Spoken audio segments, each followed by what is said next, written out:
Bab 656. Hanya ada wanita di istana Fuyao.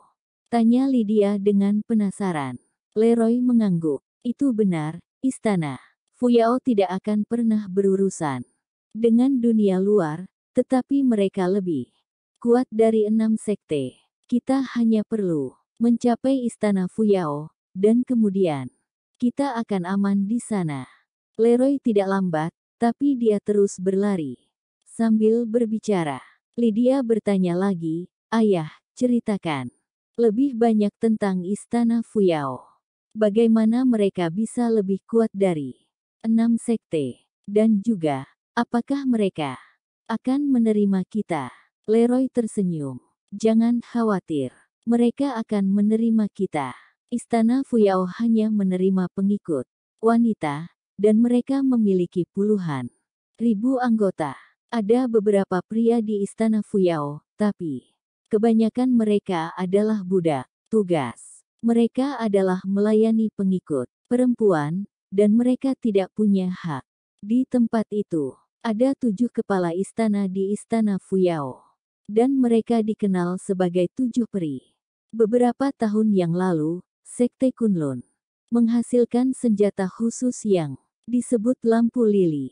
Kepala istana melihat lampu lili ketika dia berjalan melewati Gunung Kunlun, dan mengambil lampu itu untuk dirinya sendiri. Leroy, sebagai master sekte, tidak senang dengan hal itu. Namun, dia tidak bisa menghentikannya, karena dia tidak ingin membuat mereka marah. Kepala istana memberi Leroy sebuah giok sebagai imbalan dan mengalahkan kepadanya bahwa dia bisa mengembalikannya jika berada dalam masalah. Leroy tidak punya pilihan selain menerima tawarannya.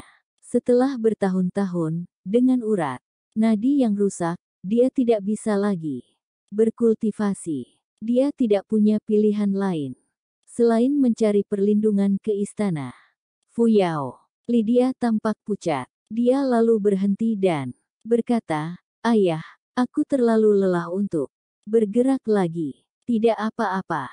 Aku bisa menggendongmu di punggungku," kata Leroy sambil membungkuk ke arah putrinya. Leroy pernah menjadi orang yang begitu kejam bagi semua orang, tetapi dia adalah ayah yang baik bagi putrinya. Lydia sangat senang dia pun naik ke punggung ayahnya. Leroy juga hampir tidak bisa bertahan. Tapi dia harus terus hidup jika ingin hidup. Setelah seharian penuh dalam pelarian, Leroy akhirnya sampai di daerah pegunungan. Gunung-gunung itu sangat tinggi dan beberapa awan terlihat berkumpul di sekitarnya. Ada istana megah di atas bukit. Itu adalah istana Fuyao. Leroy sangat senang melihatnya. Dia lalu mengikuti jalan setapak ke atas bukit. Setelah dia berjalan beberapa langkah, dia lalu tiba di sebuah pintu masuk. Sebuah tanda berdiri di atas gerbang. Non-anggota Fuyao akan dibunuh saat masuk. Tulisan itu ditulis dengan tinta merah dan tampak mengesankan. "Ayah, mereka bilang orang yang bukan anggota akan dibunuh," kata Lydia sambil memegang lengan Leroy. Leroy menghiburnya. "Jangan khawatir, Lydia. Memang benar bahwa semua orang asing akan dibunuh jika mereka pergi ke kompleks istana. Namun, dia memiliki batu giok yang diberikan oleh master istana. Dia bisa masuk ke dalam dengan itu." Di aula bunga utama di istana Fuyao. Aula bunga utama adalah tempat pertemuan diadakan. Aula itu berbentuk seperti bunga bakung, dan tampak mengesankan. Terdapat 7 kursi Phoenix emas di aula, dengan 7 wanita cantik di masing-masing kursi tersebut. Ereka, semua terlihat sangat cantik dan menarik. 1. Ketujuh wanita itu adalah 7 kepala istana 7 peri. Semuanya pun masih remaja putri. Kepala istana tertua adalah Cindy White, dan dia baru berusia pertengahan 30-an, sedangkan peri termuda adalah Irene, yang baru berusia 20 tahun.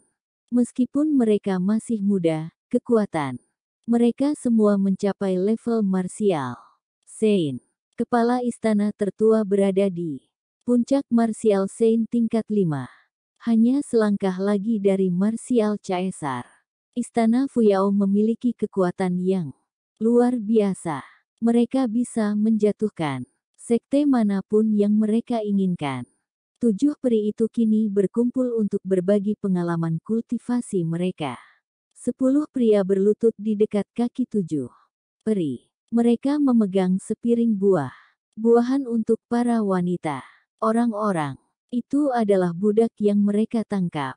Salah seorang anggota masuk dan lalu berkata dengan sopan, "Kepala istana, ada seseorang di luar istana yang ingin bertemu denganmu." "Siapa itu?" tanya Cindy. "Dia adalah kepala istana tertua. Dia tampak anggun dan kuat." Anggota itu menjawab dengan sopan. Dia bilang namanya adalah Leroy Henderson dari Sekte Kunlun. Dia membawa ini bersamanya. Dia kemudian menyerahkan sebuah batu giok itu kepada Cindy. "Master Sekte Kunlun Leroy." Cindy mengambil batu giok itu dan mengangguk. "Biarkan dia masuk." "Baik, kepala istana." Anggota sekte tersebut pun membawa Leroy dan Lydia ke aula. Wow, tempat itu tampak sangat megah. Aula bunga utama didekorasi dengan indah. Lydia mengira dia telah masuk ke dalam surga. Dia pun terkagum-kagum. Leroy tersenyum dan membungkuk dengan sopan. "Salam, kepala istana." Dia pun memandang Cindy. "Master istana, apa kabar? Apa kau masih ingat aku?" Cindy tersenyum singkat. "Ya, bawakan dia kursi." Beberapa pelayan dengan cepat membawakan kursi untuk Leroy. "Master Sekte Henderson, kejutan yang menyenangkan. Apakah kau dalam masalah?" tanya Cindy. Beberapa tahun yang lalu, dia telah mengambil lampu lili dari Sekte Kunlun dan telah berjanji kepadanya bahwa dia dapat mencari bantuannya jika dalam masalah. Dia pasti akan menepati janjinya jika dia membutuhkan bantuannya. "Aku memang sedang dalam masalah." Leroy menggenggam tinjunya dengan erat. Wajahnya tampak mengerikan. "Master istana, Sekte Kunlun telah dihancurkan. Aku butuh bantuanmu untuk membunuh 3 orang." Leroy mengatupkan giginya dengan marah. "Siapa mereka?" tanya Cindy bertanya dengan penasaran. "Mereka yang ingin dibunuh oleh Master Sekte pasti bukanlah orang biasa. Daryl Darby, Doug Sanders, dan Chester Wilson." Leroy sangat membenci mereka. Peri termuda, Irene, tertawa. "Master Sekte Henderson, aku belum pernah mendengar nama ketiga orang ini. Apakah kau datang ke sini meminta bantuan kami untuk membunuh 3 manusia normal? Tidak bisakah Sekte Kunlun melakukannya sendiri?" Leroy tidak menjawabnya. Cindy menanggapinya sambil tersenyum. "Baiklah, Master Sekte Henderson. Aku akan membunuh ketiga orang ini untukmu." "Itu bagus." Leroy mengangguk. Dia hanya ingin mereka mati. ********. Di rumah sakit pertama kota Donghai, Daryl mondar mandir di koridor. Dia sangat khawatir. Setelah mereka meninggalkan Secret Garden, dari membawa Monica ke rumah sakit secepatnya, Sally memberitahukan bahwa kondisinya kritis. Dia mengalami pendarahan hebat karena tendangan di perutnya. Sally tidak yakin apakah Monica dan bayinya akan selamat. Monica telah dikirim ke spesialis ginekologi selama hampir 3 jam dan hingga sekarang masih belum ada kabar. Kuharap mereka baik-baik saja. Daryl sangat khawatir. Dia sangat marah. Meskipun dia membuat Dalton dan Janet menjadi tongkat manusia, itu tidak membantu menyurutkan amarahnya. Daryl penasaran, bagaimana Monica bisa sampai di Secret Garden. Monica menyebutkan bahwa saudara iparnya telah merekomendasikannya. Kakak ipar mana yang dia maksud? Bab 658. Daryl merasa tidak nyaman ketika ia menunggu di luar koridor. Ini semua salahnya hingga Monica berakhir dalam bahaya. Dia tidak menemui Monica di Pulau Elysian. Dia akan menyesal seumur hidupnya jika terjadi sesuatu pada Monica dan bayinya. Dia berdoa agar Monica selamat. Daryl merasa seolah-olah dia telah kehilangan akal sehatnya. Waktu pun berlalu begitu lambat. Di kediaman Darby, Yumi mencoba merias wajahnya di meja rias. Terlihat sebuah senyuman di wajahnya. Makeup set tersebut merupakan produk terbaru dari Poesia Eleganza. Harganya mahal, hampir seharga setengah rumah besar. Sayangku, kau tidak perlu lagi merias wajah. Kau sudah cantik tanpa itu semua. Setelah kau merias dirimu, semua wanita lain pasti akan iri padamu, kata Florian. Meskipun dia adalah seorang yang suka mengendalikan segala sesuatunya, dia tidak akan pernah berhenti memberikan pujian kepada istrinya untuk membuatnya bahagia. Florian lalu menghela napas dan duduk di sofa. Dia pun kemudian menyalakan sebatang rokok. Yumi bertanya, ada apa denganmu hari ini? Kau biasanya akan memujiku selama lebih dari 10 menit. Wajahmu terlihat sangat masam, dan kau berhenti memujiku satu kalimat saja. Florian menghela napas dan berkata, sayangku, apakah kau melihat istri Jackson, Rebecca? Perutnya semakin besar setiap hari. Florian menambahkan, rahasia kau akan terungkap setelah dia melanirkan. Setiap lali Florian meltat perut Rebecca. Dia merasa khawatir. Dia bahkan tidak bisa tidur nyenyak. Yumi berkata dengan dingin, apakah kau merasa menyesal sekarang? Yuni sangat marah saat memikirkan hal satu tuh. Bagaimana dia bisa metkal dengan pria yang tidak berguna seperti dia? Tidak ada yang baik tentang dirinya selain dari bibirnya yang manis. Dia juga harus mengkhawatirkan masalah pria itu sepanjang waktu. Istriku tersayang, kaulah orang terpintar di sini. Tolong bantu aku mencari jalan keluar, kata Florian lembut. Dia yakin bahwa istrinya akan dapat membantunya. Yumi menghela napas dan berkata, satu-satunya cara adalah membuat Rebecca menghilang selamanya. Apa? Dia harus menghilang selamanya. Florian kaget, dia menelan ludah dan bertanya, sayangku, apa maksudmu? Aku harus membunuhnya. Florian menggigil saat mengatakan itu. Ketika dia membuat kakeknya meninggal, dia mengalami mimpi buruk selama lebih dari sebulan. Dia akan menjadi gila jika membunuh Rebecca. Juga, ketika Yumi menyadari bahwa Florian panik, dia lalu berkata, apakah kau seorang laki-laki? Ini hanya masalah kecil, dan tetap saja kau tidak bisa melakukannya. Bagaimana bisa menjadi pemimpin keluarga Darby? Kenapa aku menikah dengan pria yang tidak berguna seperti kau? Florian menggigit bibirnya dan mengepalkan tinjunya, tapi dia malah mengangguk. Baiklah. Yumi tersenyum. Ini harus dilakukan dengan cepat. Jackson akan pergi dari rumah dalam perjalanan bisnis beberapa hari lagi. Itu waktu yang tepat untuk melakukannya. Florian memegang tinjunya dan mengangguk. Bab 659. Di taman rumah Darby, Rebecca berjemur sambil duduk di kursi panjang. Sejak hamil, dia selalu berjalan-jalan di taman. Orang-orang mengatakan kepadanya bahwa berjemur itu baik untuk bayinya. Adik Yumi tersenyum ketika dia berjalan mendekati Rebecca. Yumi pun duduk di samping Rebecca dan berkata, bagaimana perasaanmu akhir-akhir ini? Bayinya hampir lahir, apakah kau merasa tidak nyaman? Rebecca menggelengkan kepalanya. Aku baik-baik saja, Kak. Namun, aku selalu mengantuk. Aku tidak berani tidur karena dokter mengatakan padaku untuk tidak terlalu banyak menghabiskan waktu di tempat tidur. Makanya aku di sini untuk jalan-jalan.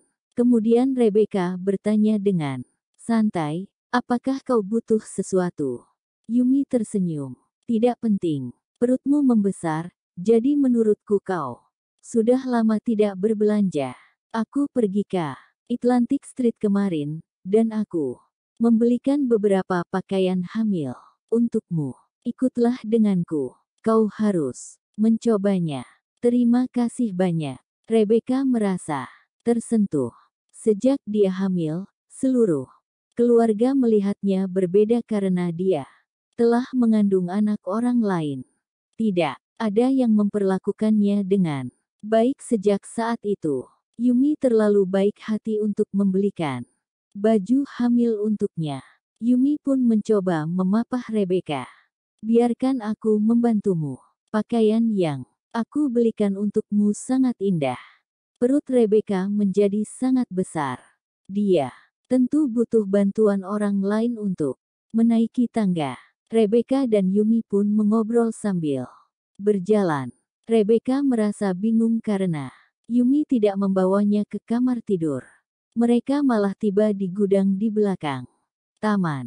Biasanya tidak ada yang pergi ke gudang. Kakak, bukankah kita akan mencoba beberapa pakaian baru? Kenapa kita di sini?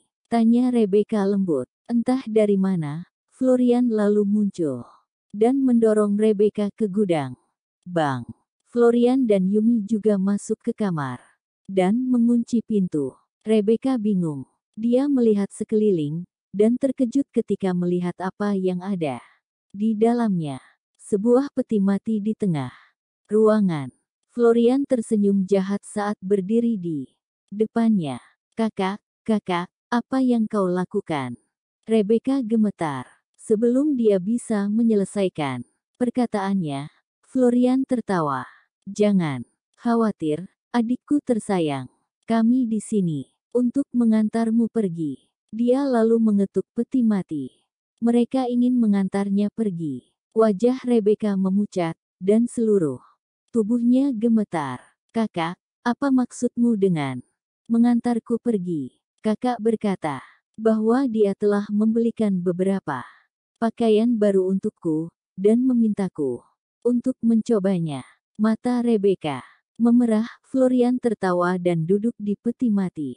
Dia menyalakan sebatang rokok dan menghirup dalam-dalam sebelum dia berkata, adik, izinkan aku mengatakan yang sebenarnya. Bayi itu milikku. Dia menunjuk ke arah perut Rebecca.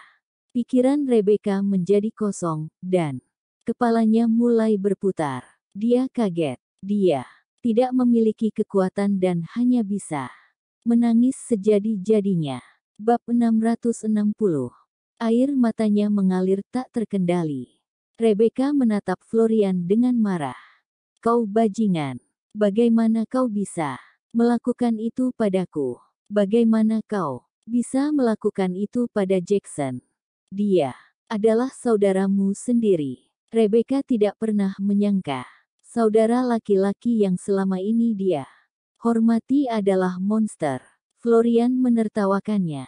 Jackson mungkin menganggapku sebagai saudara laki-lakinya, tapi aku tidak pernah merasakan hal yang sama.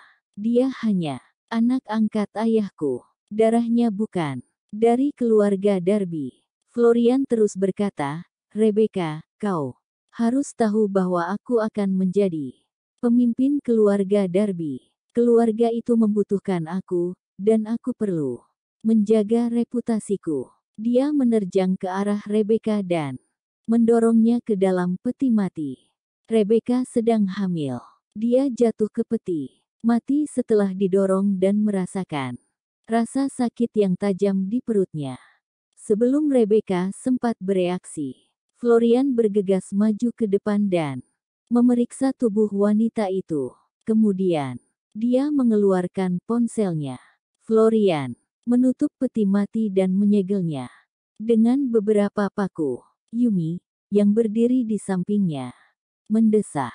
Kau harus meniru tulisan tangan Rebecca dan menulis surat kepada Jackson. Beritahu dia bahwa Rebecca hamil bayi Daryl dan dia merasa malu akan hal itu. Oleh karena itu, dia pun meninggalkan keluarga. Florian terkesan saat mendengar itu. Petik 2. Sayangku, itu ide yang sangat bagus. Florian pun kemudian segera menemukan beberapa kertas dan mulai menulis surat. Dia meniru tulisan tangan Rebecca dan menulis bahwa Rebecca telah meninggalkan keluarga. Saat dia menulis surat itu, dia lalu mendengar suara keras di udara. Suara itu adalah suara terompet sekolah. Heksat. Florian dan Yumi saling memandang. Dengan kaget, suara sirene yang keras itu membuat ketakutan di benak semua orang. Florian meletakkan penanya dan berkata, "Sayangku, aku dengar ada terompet besar yang dibuat di atas gedung ketika sekolah Heksat dibangun. Terompet itu tingginya lebih dari 10 meter, dan suaranya dapat terdengar dengan jelas dari ribuan mil jauhnya. Mereka hanya akan membunyikan terompet jika terjadi bencana dan begitu mereka membunyikan terompet itu, semua orang dari 6 sekte harus berkumpul di sekolah Heksat." Florian penasaran, apa terjadi sesuatu di sekolah Heksat. Yumi menghentakkan kakinya. Apa kau perlu mengkhawatirkan itu sekarang? Selesaikan dulu surat itu sekarang juga. Kau benar. Asteris asteris asteris asteris. Di sekolah Heksat. Suara itu memang datang dari sekolah Heksat. Kepala sekolah Heksat, Graham Potter, dan para guru serta pemimpinnya telah berkumpul di ruang konferensi. Mereka semua tampak cemas. Suasana di ruang konferensi cukup suram. Seorang wanita cantik berdiri di depan mereka. Dia adalah Linda dari Pulau Bunga Persik. Tubuhnya berlumuran darah, dan bahkan rambut putihnya menjadi merah akibat darah segar. Dunia baru telah mengirim pasukannya. 3 jam yang lalu, laut kematian terletak di antara dunia baru dan alam semesta dunia. Tidak ada yang dapat menyeberang lautan itu. Bahkan sehelai daun pun akan tenggelam ke dalamnya. Hanya kultivator yang kuat yang dapat menyeberangi laut kematian.